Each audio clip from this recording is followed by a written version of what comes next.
Meron pong tanong doon na isang ating kasama. Ang tanong niya, mga kasaka, ilang days po ba dapat mag-apply ng foliar at anong klase po ng foliar? So,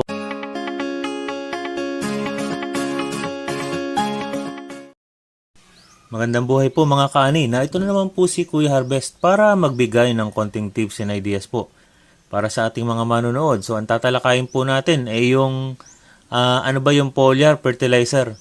Napakarami pong klase ng foliar fertilizer na lumalabas sa ngayon. At sa mga yun, so maraming choices ang ating mga magsasaka. At marami ring klase ng promotion ang ginagawa sa kanila para ito ay gamitin ng ating mga farmer. Pero ito pong foliar na sa babanggitin ko sa inyo is pag-aralan pa natin ano ba ang katangian ng foliar fertilizer at saan ba ito effective? Ito ba effective sa palay o sa gulay lamang? So simulan na po natin. So ang foliar po may mga katanungan po kasi doon sa isang page na kasali ako yung usapang peste sa palay o isang public group. Meron pong tanong doon na isang ating kasama. Ang tanong niya, mga kasaka, ilang days po ba dapat mag-apply ng foliar at anong klase po ng foliar? So, ang variety niya RC222 at ang isa pa ay yung nahingi ng advice dahil 75 days na ang palay niya, payuko na. Tama ba na sprayan ng isang foliar fertilizer? So, ito po ay binabanggit ko dahil ito po ay para sa palay po So, tingnan ho natin base po dun sa aking konting research at kaalaman tungkol sa foliar fertilizer kung kung masasagot ang kanilang mga katanungan. So, ang foliar po ay isang likidong produktong fertilizer na direktang ginagamit bilang pataba sa dahon ng halaman. So, pag sinabing foliar, ito po ay liquid dahil ito po yung ginagamit sa dahon o ini-spray sa dahon mismo. So ito ay maaaring organic or chemical at mainam sa mga halaman na merong deficiency. So ibig sabihin, mas epektibo ito kung malalaman mo kung anong kakulangan na sustansya ang hinahanap ng palay o kulang doon sa iyong palayan. So, mabilis itong tumalab sa halaman kaysa granular fertilizer. Ibig sabihin nito, kung gagamit kayo ng granular, isasabog nyo sa lupa, ito ay i-absorb pa ng ugat, dadalhin ng tubig ang sustansya sa iba't ibang bahagi ng katawan ng palay o ng halaman. Samantalang kung foliar siya, sa foliage na siya o sa dahon na siya mismo tatama yung sustansya na yun, so hindi na siya dadaan sa roots at saka sa soil. So malaki ang tsansa na mapunta ang sustansya sa dahon kaysa sa lupa. So ito yung medyo controversial po dito dahil may nagki-claim na ang sustansya na galing sa foliar fertilizer, pag in-spray mo sa dahon, ay napunta muna sa lupa bago rin umakyat sa dahon. O yan, lalo na sa palay ho ha. Pag in-spray mo sa dahon ang foliar fertilizer sa dahon ng palay, nalalaglag siya sa lupa, so sa soil, saka pa lamang siya sisipsipin ng ugat at mapupunta sa dahon o sa katawan. Yun po yung isang parang nakikitang problema pagdating sa palay. Pero pagdating naman sa gulay, epektibo daw siya agad. So sa dahon talaga siya tumatama at hindi nalalaglag sa lupa. So yun po, yung tingnan ho natin. So meron tayong 16 na sustansya na kailangan ng palay. So itong mga sustansya na ito, nitrogen, phosphorus, potassium, magnesium, calcium, sulfur, zinc, iron, manganese, copper, boron, molybdenum, chlorine, carbon, hydrogen, oxygen. Maliban doon sa CHO o doon sa carbon, hydrogen, oxygen, yung mga sustansya na nabanggit ko ay pwedeng gawing foliar fertilizer. Ano po? Yan. So, paano ba gamitin ang foliar fertilizer? Ang foliar po, mas mainam na susundin nyo kung ano yung nakasulat dun sa label. Dahil for every bote o pakete ng foliar fertilizer, meron naman po yung instruction o na dapat natin sundin. So, haluin ng maigi bago isprayan ang halaman upang hindi makasunog. So, yun po pa, kasing minsan, hindi po natin nagagawa ng tama. So, yung tamang paghahalo. Mas maganda po, ang gawin natin practice, haluin muna natin sa container o sa timba bago natin ilagay sa sprayer. Or kung sa drum, mas maganda mahalo ng maigi. Dahil kapag po hindi natin nahalo yung concentration ng foliar, pwede talagang makasunog sa dahon ng halaman. So, pinakamainam na gamitin kapag hindi pa mainit ang panahon. So, between 5 to 8 a.m. or 5 p.m. onwards. Ayan, 5 p.m. onwards. So, pero kung hindi naman mataas ang sikat ng araw, kahit medyo tanghali na, pwede pa rin siyang gamitin. Ano po?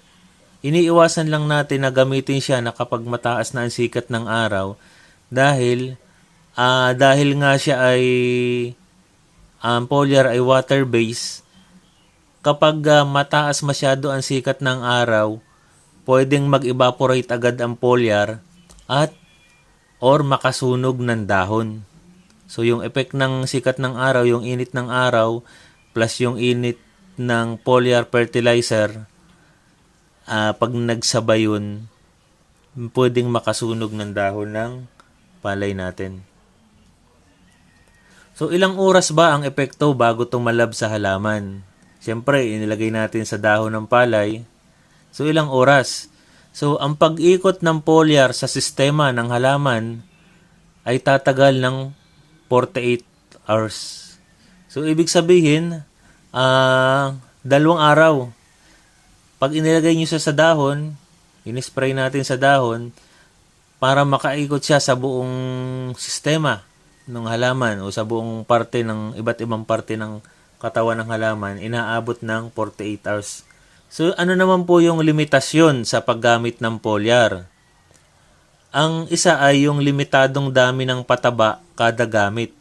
Dahil nga ito ay foliar fertilizer, once na in-spray nyo yung foliar, maa-absorb ng halaman within 48 hours.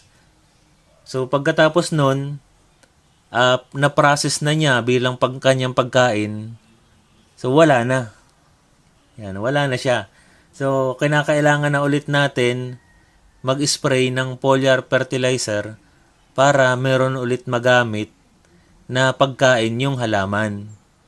Unlike dun sa granular fertilizer natin, na itong mga abonong ito ay nag-i-stay sa lupa, particular na yung potassium at iba pang mga microelement compare sa foliar na pag na-consume na ng halaman, wala na. So, kailangan mag-spray ka ulit. Kaya yung iba, ang instruction sa paggamit ng foliar, every 7 days mag-spray ka. O kaya, every 15 days mag-i-spray ka. Kasi nga, nauubos yung in-spray mong foliar fertilizer. Ang foliar din ay available sa mababang dosage. So, yun nga, ilang percent lang ng NPK o ng mga microelements ang nasa label ng foliar fertilizer. So, hindi niya kayang i-sustain o i-supply yung malaking pangangailangan ng isang halaman, lalo na kung nasa sagarang pagsusuwi na ang palay. So, walang after effect o isang gamit lang, ayun nga, binanggit natin kanina. At pwede siyang makasunog ng dahon kung hindi natin maititimpla ng tama o yung nasa eksaktong level lamang ayon sa instruction ng label ng isang foliar fertilizer. So, epektibo ba sa palay? Ito yung tanong. So, meron akong ginawang research, isang pag-aaral ang title niya ay Effect of Foliar Application of Liquid Fertilizer sa rice o sa palay. So lumalabas dito sa mga may guhit na ito, itinransfer na lang natin sa Tagalog. Ito po isang pag-aaral po. At lumalabas po na ang foliar daw ay meron talagang epekto sa pagtaas ng palay. So yung palay, ibig sabihin pagtaas, lumalaki talaga, may epekto sa paglaki ng palay. Meron ding epekto sa bilang ng suwi,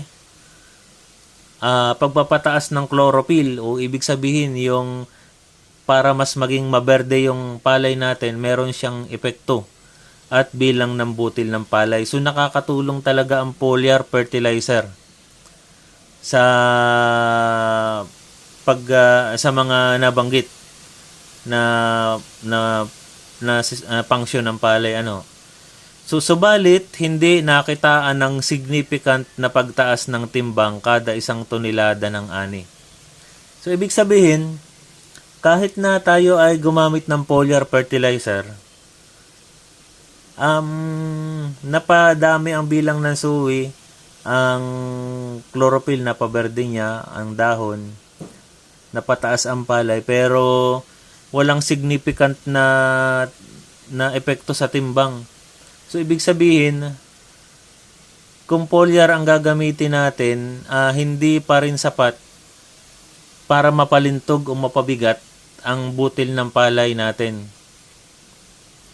So, yun ang ibig sabihin ng hindi nakitaan ng significant na pagtaas sa timbang kada isang tonelada. So, pwedeng gamitin sa palay, mas epektibo sa panahon ng sagarang pagsusuwi hanggang paglilihi ng palay. Ito po yung ayon sa kanilang recommendation dito sa pag-aaral na ito. So, pwede nyo naman po itong i-check sa internet. So, ibig sabihin, kung kayo ay nagtitipid pero gusto nyong gumamit ng foliar fertilizer, mas epektibo daw siya sa panahon ng sagarang pagsusuwi hanggang paglilihi. Yan ang isang pag-aaral. So, meron pa rin tayong isang pag-aaral na tiningnan dito. Yung granular fertilizer, ibig sabihin ito yung mga abono na inihahagis natin sa lupa compare sa granular plus foliar. So, ibig sabihin, yung plus foliar fertilizer na merong granular naman, alin ang mas maganda? Yung granular lang o yung granular na merong foliar? So, ito ang resulta. Ang granular plus foliar ay nakakapagpadami ng suwi, nakakapagpabigat ng dahon, nakakapagpadami ng butil, nagkakaroon ng mas mataas na porsyento ng hinog na butil. So, yun ang maganda kapag ginamitan mo ng granular plus foliar fertilizer. Kapag granular plus foliar, more than average yield ang makukuha nyo. Yan. Pero wala naman silang binanggit kung ilang percent ang itinaas. Okay, so tingnan natin yung physical structure ng palay. Yung hitsura ng palay. So, itong mga pictures na ito, considering halimbawa na kayo ay nag-spray ng foliar fertilizer, o kahit na bumisita kayo sa palayan nyo ng umaga at may hamog, anong nakikita natin? Yan, sa palayan natin. Ayan, may mga nakabilog na tubig. Ayan, nakabilog yung tubig, nakadapo sa dahon ng palay. Kasi itong dahon ng palay natin, kapag ito'y tiningnan natin ng maigi, ito ay may parang mga balahibo. Ayan, di ba? Magaspang. Ayan. Magaspang siya. Kumpara sa dahon ng gulay. Ang dahon ng gulay, makinis. Ngayon, ang tanong ko, Kapag ba ginamitan nyo siya ng foliar fertilizer at in-spray nyo sa dahon ng palay, sa tingin nyo kaya ay maa-absorb ng dahon ng palay yung inyong foliar fertilizer dahil nga ito ay combination ng vitamins at saka tubig? Or ito ay lalaglag din sa lupa at saka pa lamang sisipsipin ng ugat ng halaman para maging sustansya niya? So, yun ang tanong. Yan. Kaya doon sa mga kasamahan natin na gumagamit ng foliar at wala sila nakikitang significant na pagtaas nung ani o magandang impact doon sa o magandang resulta ng pag-spray nila ng foliar, maaaring ito yung dahilan sapagkat ang pag-spray nila ng foliar ay hindi rin naman napapakinabangan ng palay. Kasi nga dumudulas lamang doon sa magaspang na area ng dahon ng palay. Pero kung gagamitin nyo ang foliar sa dahon ng gulay, dahil nga makinis siya, mabilis siyang ma-absorb ng gulay dahil hindi siya matutukuran nung magaspang na parte ng dahon kung sa palay yun. Yun, ano rekomendasyon natin para siguradong kumapit yung foliar sa dahon? Dahil nga medyo mabalahibo ito at magaspang, mas maigi na yung mga foliar fertilizer natin ay lalagyan natin ng spreader sticker. Ayan. So kagandahan ito, dahil nakakapit na siya kahit umulan, hindi ka na kinakailangang mag-alala. Ikalawa, pinalalakas ang kakayahan ng foliar fertilizer na maging mabisa. Ayun nga, magiging mabisa siya dahil nakakapit na sa dahon eh. Wala nang ibang pupuntahan ang foliar kung hindi pumasok sa sistema sa dahon ng halaman. So pinananatiling basa ang dahon ng halaman. Ito ho, lalo na itong APSA, nasubukan ko ho ito. Itong APSA 80, ito ay sa Amway, Philippines. Kapag po ito ay in-spray nyo sa dahon ng gabi, naku po, kapit na kapit, talagang hindi talaga nadulas ang tubig. So kitang-kita ko kahit testingin nyo po yan. So ito po yung mga tipid tips po natin. Alamin ang kakulangang deficiency ng halaman bago bumili ng foliar. Napaka-epektibo po ng foliar fertilizer kung may mga deficiency ang halaman nyo. Halimbawa, kulang sa zinc, yan. Kulang sa iron. So, kung anong deficiency ng halaman, yun ang dapat na bigyan nyo ng pansin para mag-spray ng foliar fertilizer. Kasi ito, ano lang to eh, kumbaga additives lang ito. Parang ito yung mga pampalasa lang natin, mga bitchin lang yan. Para yung mga magic sarap, ginisa mix. Yan. Ganyan ang epekto ng foliar. Pero sabi nga kanina, walang significant na naidudulot para sa mas mabigat na timbang ng inyong palay. Baka mas mahal pa yung inyong binili ng foliar kumpara doon sa aanihin nyo. Pero subukan nyo rin. Kung nakita nyo namang epektibo, ay di pwede nyo naman, at tumaas ang ani nyo, di pwede nyo naman pong ituloy-tuloy. Yan. Ikalawa, tandaan natin na hindi sapat ang foliar sa pangangailangan ng halaman ng palay. Kasi nga, ang foliar fertilizer, maliit lang percentage niya ng mga elemento. Nitrogen 17%, for example ito, phosphorus 8%, potassium 17%. So maliit lang. Hindi sasapat yung mga yan kung ito lang gagamitin nyo at hindi kayo gagamit ng granular fertilizer. Mag-spray ng foliar kapag hindi mataas ang sikat ng araw. O siyempre ho, nabanggit na natin kanina na baka makasunog ang foliar. Suriing mabuti ang foliar fertilizer. Dapat ito ay registered sa Fertilizer and Pesticide Authority o aprobado nila. Kasi napakadali lang gumawa ng foliar fertilizer at ibenta sa market. Yan. Para naman sulit ang ating binayad. At bumili tayo sa pinagkakatiwalaang source. So yun po, ano. So ito pong mga binanggit ko ay nasa sa inyo pa rin ang desisyon kung gagamit kayo ng foliar o hindi. Mas maiging obserbahan nyo na lamang din ulit sa inyong mga palayan kung epektibo ba talaga ang paggamit ng foliar fertilizer. Anyway, ngayong panahon po natin ito, 2023, lahat naman ng technology ay available na. So, wala nang imposible. Pero sabi nga natin, kung tingin nyo effective sa inyo, di gamitin po natin, So, yun lamang po at thank you very much. Subscribe, like, and share.